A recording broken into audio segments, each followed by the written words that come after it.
Hey guys, how's it going? It's Space Cowboy here.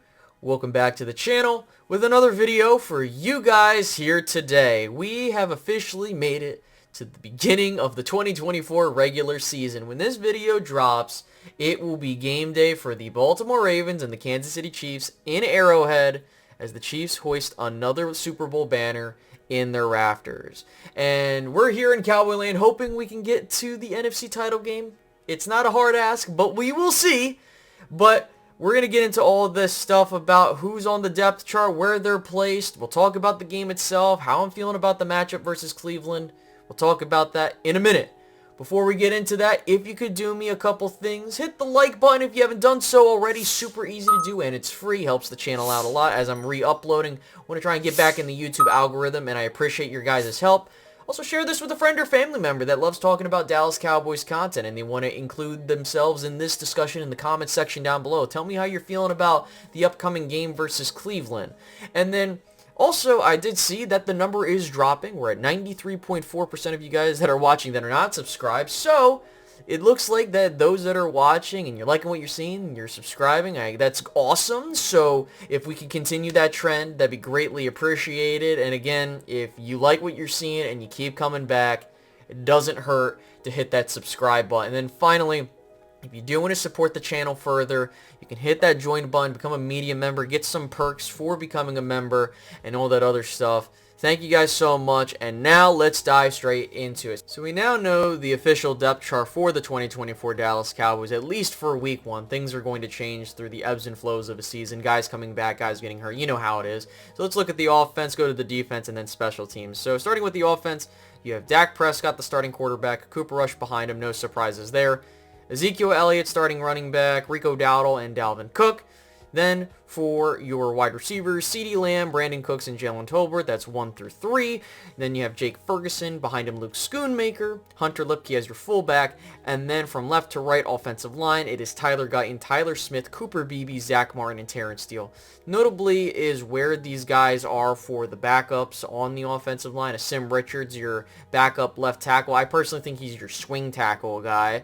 TJ Bass, that dude that can step in for left guard or right guard. They have him labeled as a left guard, but I honestly do believe that he can play either. And then Brock Hoffman, of course, the backup center, and then Matt Waletzko at right tackle. So some interesting stuff on that front. Looking at this offense, I feel comfortable with it. One of the things, though, is with the running back room, I really don't know how much Zeke is going to give you. You know, I pray that he's going to give you something, but what worries me is that knowing how he is a household name here in Dallas, whether people want to admit it or not, he just is. Maybe not on the likes of some of the other legends that have come through here, but still, of recent, he's a household name. I don't want it to be a situation where, and I'm going to guarantee you, that the first play from scrimmage is a halfback dive or a run to the inside some way, somehow with Ezekiel Elliott. I just think that's what's going to happen. And honestly, I really hope they don't make him a lead back because I just don't see that with him anymore. If you were going to make one of these guys a lead back, Rico Dowdle's hurt guys stay hurt. To me, I think Dalvin Cook has a little bit of juice left in the tank. Like he can maybe, like I said before in a previous short and in one of the videos, he could have like one of those Darren McFadden seasons where he just comes out of nowhere and he gives you great production for cheap and not a whole lot of, you know, mileage in the sense of, you know, maybe he's just sitting in the backfield for the first couple of weeks and then he comes out of nowhere, you know, just how McFadden went through it. And then looking at the rest of the offense and just seeing where we're at, I don't see any issues, really. I think mainly it's the young guys on the offensive line. I like the potential. I think that they can stand up and stand out, and I think that the fight against Cleveland that we're going to have is going to be intriguing to see how things go for these guys, because that's a tough test to start out, especially on the road. However, if these guys can hold up their end of the bargain, Cowboys are going to be set for quite some time, as I mentioned before. Moving over to the defensive side of the ball, you have DeMarcus Lawrence, Mozzie Smith, Osa Odigizua, Micah Parsons, Damone Clark, Eric Kendricks, Maris Leofau, Kalen Carson, Donovan Wilson, Malik Hooker, Trevon Diggs, welcome back, and Jordan Lewis. When I look at this defense, I'm really intrigued to see how Mazi Smith continues to grow, because you need him to be a productive man on that defense, because if he's not, look, we can talk about us using a first-round pick for him, but knowing how nose tackles develop, they do take some time. I don't know what it's going to look like for him, but we know it's not a sexy position. It's doing a lot of the hard work, doing a lot of, I guess you could call it grunt work, where you're just trying to clog up as many lanes as possible. And Osa Odighizuwa, in my opinion, is the best defensive tackle you have. And then you look at how they're labeling these. Right now, Marshawn Kneeland, I would expect he's going to get the Sam Williams amount of snaps. And hopefully he translates what he did in the preseason to the regular season. And looking more at this list, one of the things that keeps creeping into the back of my mind is just seeing how things happened last year. Offensively, you need to be able to run the ball. Defensively, you need to be able to not only stop the run, you need to be able to get a crucial stop. We've seen the Cowboys lose games, in fact, even win games by getting a crucial stop. See the Seattle game for getting a crucial stop at the right time, and see the Miami game for the opposite. And when you have a lot of these young guys on both sides of the ball, offensively, it's a little bit easier to translate.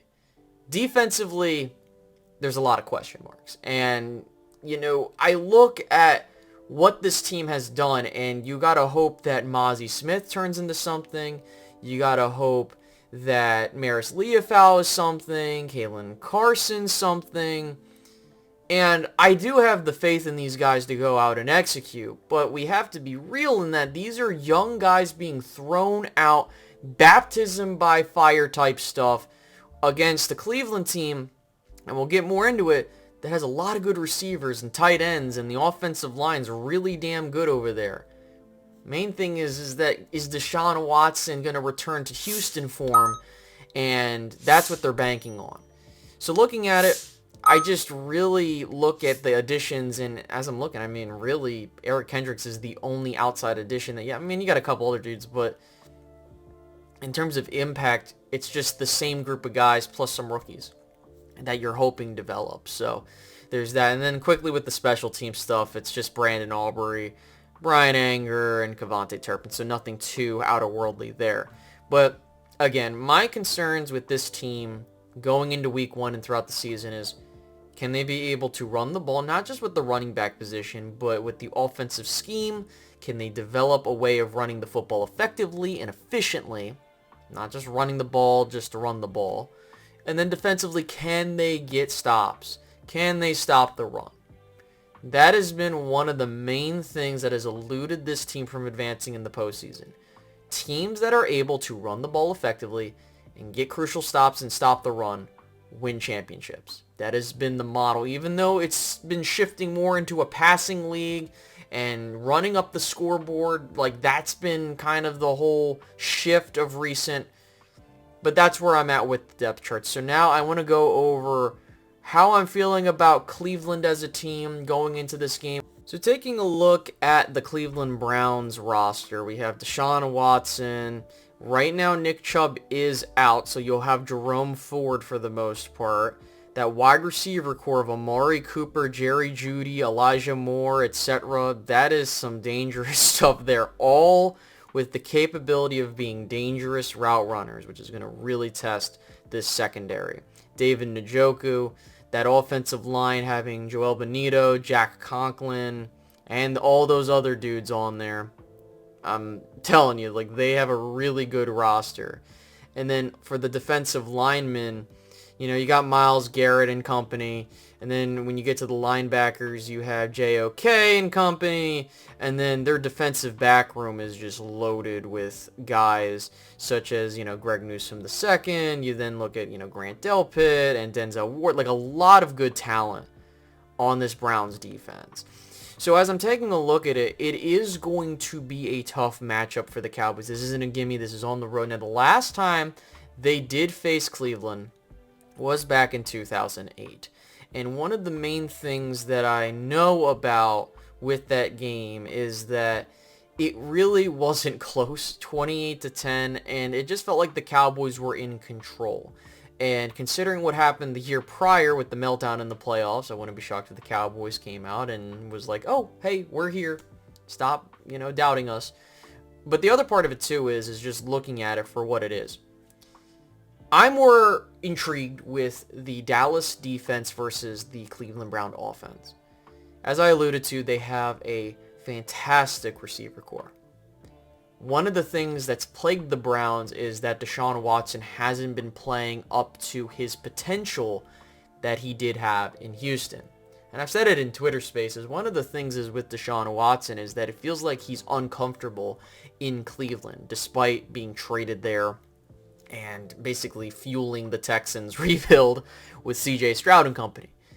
And so I look at what they're hoping for and what they're doing to cater to him, and they're giving him receivers. They're building a team around him.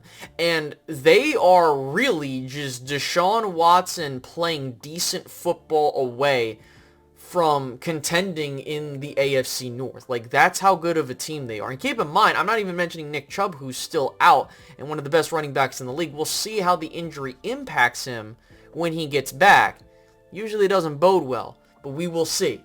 And so there's that. And then on top of that, with talking about how they're going to have to deal with this offensive line, creating pressure, being able to stop these receivers, and getting to Deshaun Watson, most importantly, offensively for the Cowboys, this young offensive line is going to get tested, especially on the left side. And with Myles Garrett and how much of an impact he has had, having just that force on your defense, we know with Micah Parsons, but it's scary. And so it's a lot for a young dude. But at the same time, I think that it could be a statement game for these young offensive linemen in Cooper Beebe and Tyler Guyan if they can hold up their own versus this Cleveland defensive line. Then you talk about the linebacker core, and then you get into the secondary. For me, at least, I am more comfortable with the matchup between the Cowboys offense versus the Cleveland Browns defense, and I'm not comfortable with the opposite. The reason I say that is, for those that don't know, Mike Zimmer's former offensive coordinator used to be Kevin Stefanski. And people don't remember that. And so there could be a mismatch problem there, especially if Kevin Stefanski knows, hey, I've seen this guy's defenses before. I'm not scared of it. Let's see what I can do. And then it just comes down to execution. So that's part of why I'm more concerned about the defense as opposed to the offense for the Cowboys. But I want to move on now to the prediction and talking about some things that I might want to see and all that other stuff. Now here we are, the first official prediction of the 2024 NFL season. Even though I predicted this game in the season expectations video. Who's going to win? Is Dallas going to get embarrassed? Are they going to beat the crap out of Cleveland? Well, here's the thing. Looking at recent history, the Dallas Cowboys under Mike McCarthy have not done well in Week 1. More specifically, they have only gotten one victory in this entire tenure, which was last year, against the Giants, where the Cowboys have done historically well versus the Giants in Week 1. Looking at the history really quickly, the Cowboys have beaten the Cleveland Browns every single time in this century, with the exception of 2020, when they had that crazy-ass game where Odell Beckham Jr. had the runaround, when they had to have this miraculous comeback, but we couldn't complete it. But all the other times, it's basically been the Dallas Cowboys either beating the crap out of Cleveland, or it's a close game and it just goes down to the wire. It's one of the two.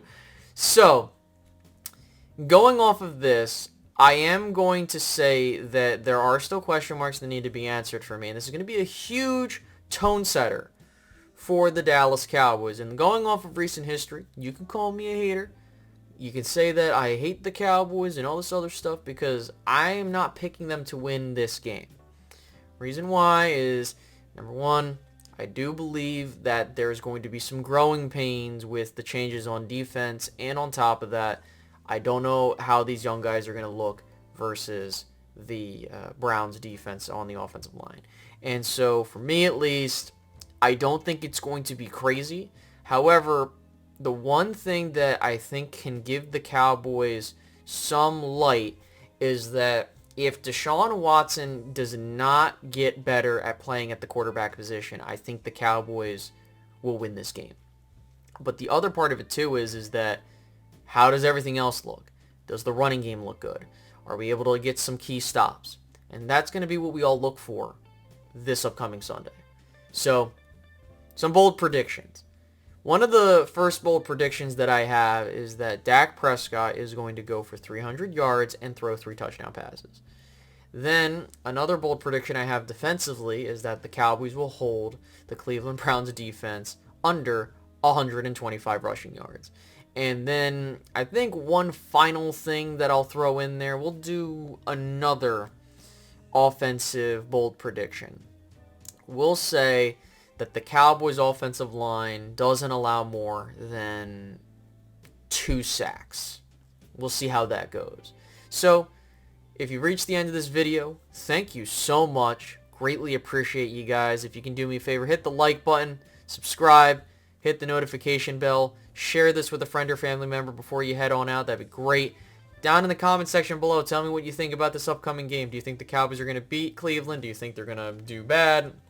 Whatever you got to say, put that down below. And I'll see you guys after the game on Monday if I have time. Still in the process of the move. I'm not sure if I'll have time to record, but I also got stuff to do, so I'm not sure if I'm going to see the game. So I'll try to record it, and then I'll come back to you guys on Monday with my thoughts. So thank you guys so much. You have a good one. Goodbye.